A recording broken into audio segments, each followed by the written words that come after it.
Somebody said, do you think machines will have emotions someday? No, they won't, because it serves no purpose. I'm going to tell you what I mean by that. If a woman's in an automobile accident with her kids in the back of the car turns over, and the gasoline starts flowing toward the engine, which is hot, it'll explode. If she says, oh my God, my kids are trapped in the car, and there's kind of fire breaking out, I hope somebody comes to help. If she picks up wood, smashes a window, take the kids out, that's emotions converted to action. We're not too interested in emotions, we're interested in what you do with it.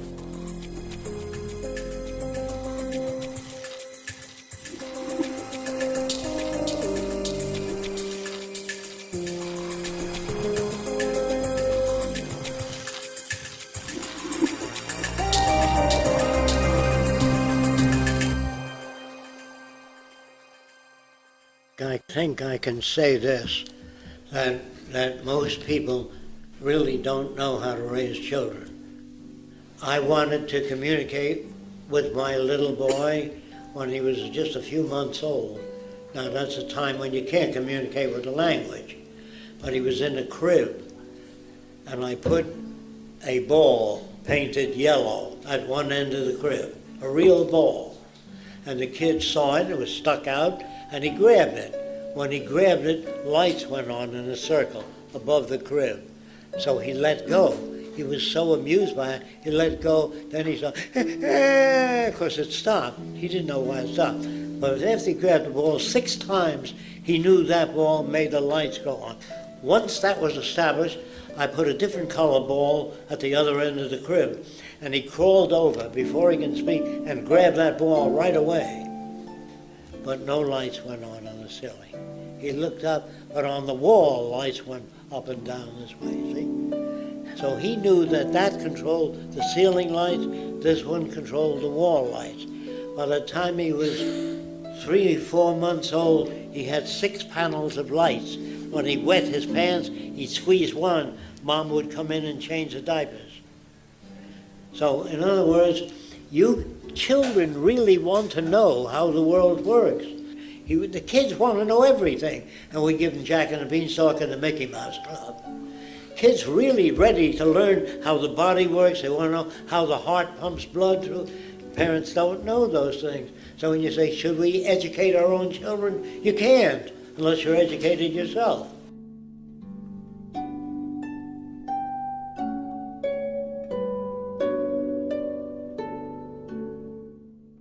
You know, a priest said to me, I don't believe you. I know 2 people in the same home. One became a priest, the other a gangster. If environment is everything, how do you get those differences? And I said, the minute you treat one kid different than the other, you get the differences.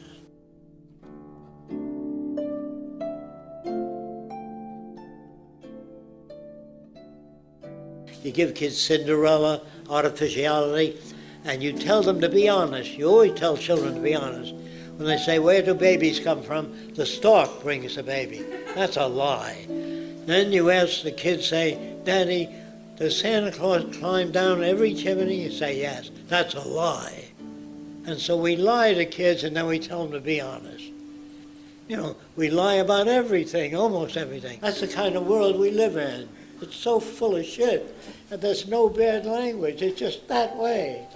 So if you really want a better world, you have to know what makes criminals, what makes artists, what makes great painters.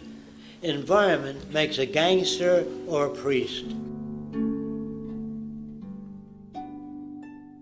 I went to a group of psychologists and said, do you believe there is such a thing as human nature? They said, yes, one is jealousy. I said, give me an idea of what you mean by jealousy. I always do that to try to understand the other person. He said, when I reach for my cat and put it on my lap, my dog growls. That's what I mean by jealousy.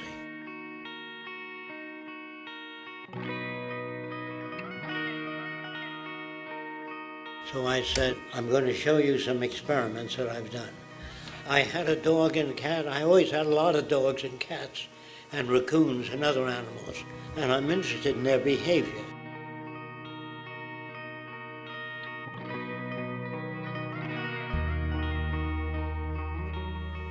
I gave the dog fresh liver, little bit, and then picked up the cat.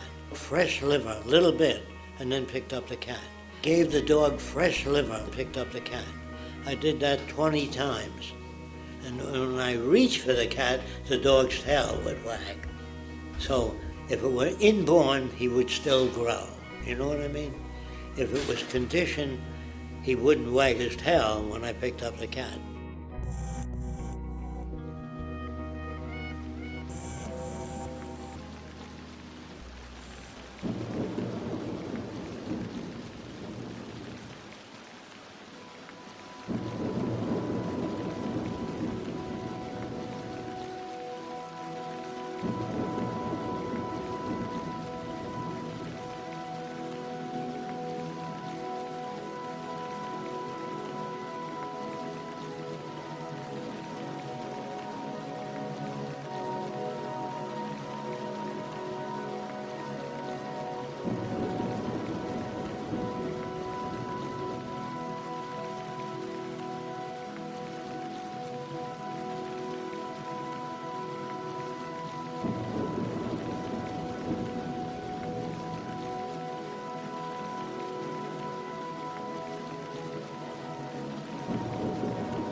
We were wanderers from the beginning.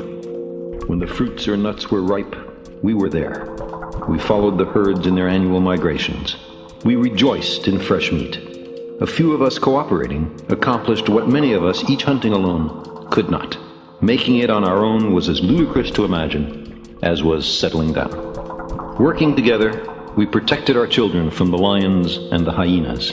We taught them the skills they would need and the tools. Then, as now, technology was the key to our survival. It might be a familiar progression, transpiring on many worlds. A planet newly formed placidly revolves around its star. Life slowly forms. A kaleidoscopic procession of creatures evolves. Intelligence emerges, which, at least up to a point, confers enormous survival value. And then, technology is invented.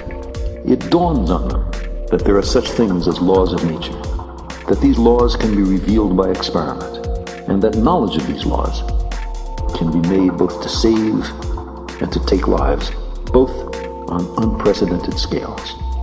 Science, they recognize, grants immense powers. In a flash, they create world-altering contrivances. Some planetary civilizations see their way through, place limits on what may and what must not be done, and safely pass through the time of perils. Others, not so lucky or so prudent, perish.